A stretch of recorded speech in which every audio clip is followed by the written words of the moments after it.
जब उसको पकड़ा तो वचन कहता है न्यायियों 16 उसकी 21 में, तब पलिश्तियों ने सैमसन को पकड़कर उसकी आंखें फोड़ दी, उसे गाजा को ले जाकर पीतल की बेड़ियों से जकड़ लिया और वह बंदी गृह में चक्की पीसने लगा।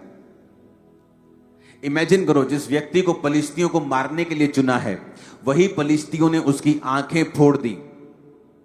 23 आयत में लिखा है, पलिश्तियों के सरदार अपने दागोन नामक देवता के लिए बड़ा बलिदान चढ़ाने और आनंद करने को यह कहकर इकट्ठे हुए कि हमारे देवता ने हमारे शत्रु शिमशोन को हमारे हाथ में कर दिया है। जब लोगों ने उसे देखा और यह कहकर अपने देवता की बढ़ाई की, हमारे देवता ने हमारे शत्रु, हमारे देश का नाश करने वाले को, जिसको हमने जिसने हम में से बहुतों को मार डाला, हमारे हाथ में कर दिया है। जब उनका मन मगन हो गया तब उन्होंने कहा, शिमशोन को बुला लो कि वह हमारे लिए तमाशा करे। इसलिए शिमशोन बंदी गृह से बुलवाया गया और कि वह उनके लिए तमाशा करने लगा और खंभों के बीच में खड़ा कर दिया गया। अब एक व्यक्ति को वो कितना इंपॉर्टेंट होगा, हम इस बात से समझ सकते हैं कि दूत आके उसकी अनाउंसमेंट कर रहे हैं, उसकी मां को स्पेशल इंस्ट्रक्शन दे रहे हैं कि कोई तूने अंगूर नहीं खाना, किशमिश नहीं खानी, मुनक्का सौगी नहीं खानी, है ना। देखो कितनी कठिन उसको बातें बोली, क्योंकि परमेश्वर का नाजीर होगा, इसके सिर पर छुरा नहीं फिराएगी तू, ये परमेश्वर का नाजीर होगा और ऐसे ही चलेगा। अब जिस दुश्मन को मारने के लिए सैमसन का जन्म हुआ था, उसी दुश्मन ने सैमसन को पकड़ा और उसकी आंखें फोड़ी, विजनलेस कर दिया उसको। अब परमेश्वर ने आपको चुना है। पुराने नियम में कोई कोई सैमसन होता था, कोई कोई दाऊद और कोई कोई सुलेमान होता था। नए नियम में सिस्टम बदल गया। नए नियम में जो एक के पास होता था पुराने नियम में, अब वो आप सबके पास है। आप सब बड़े काम करने के लिए बुलाए गए हैं, मेरे को पता है, आज नहीं तो कल ये पूरा होगा। लेकिन ने भी वही किया जो सैमसन ने किया।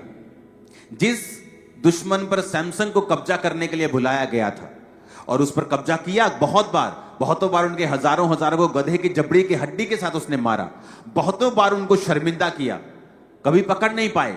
परमेश्वर की ताकत उसके साथ थी। लेकिन जब उसने पाप किया, अपना भेद एक औरत को दिया, व्यभिचार में गया, वही दुश्मन जिस पर कब्जा सैमसन का होना चाहिए था, उसने सैमसन के ऊपर कब्जा किया और आंखें फोड़ दी। आज कितने क्रिश्चियन है विजनलेस हो चुके हैं, उन्हें दिखाई नहीं देता आगे क्या करेंगे। क्यों? क्योंकि व्यभिचार के कारण पर शैतान ने उनकी आंखों को अंधा कर दिया।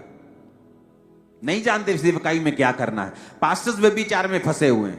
पास्टर्स की बात कर रहा हूं, चर्चेस चलाते हैं, बड़े ओहदे भी हैं कईयों के पास, लेकिन व्यभिचार में है। पर्सनली मैं जानता हूं, लेकिन मैं कभी भी किसी को पर्सनली अटैक नहीं करता हूं, क्योंकि ये उसका और परमेश्वर का मामला होता है। मैं केवल उन्हीं विषयों पर बोलता हूं जो विषय चर्च के साथ संबंधित है, जिससे चर्च की लाइफ में कोई अपवित्रता ही ना आए। लेकिन पास्टर्स की पर्सनल लाइफ में क्या चल रहा है, ये उनका और परमेश्वर का मामला है और प्रभु उनका न्याय करेगा। तो जिस दुश्मन को सैमसन को कब्जा करने के लिए पैदा किया था, वही दुश्मन अब सैमसन के ऊपर कब्जा करके उसका तमाशा कर रहा है और क्या कह रहा है कि हमारे देवता ने इसको हमारे हाथ में कर दिया है। ये वही है जिसने हमारे देश में से बहुतों को मार दिया था, लेकिन अब हमारे देवता ने, वो अपने देवता की उपासना कर रहे हैं। शैतान का किंगडम हमेशा ग्लोरीफाई होगा जब आप परमेश्वर के नाम को महिमा देने में फेल हो जाएंगे।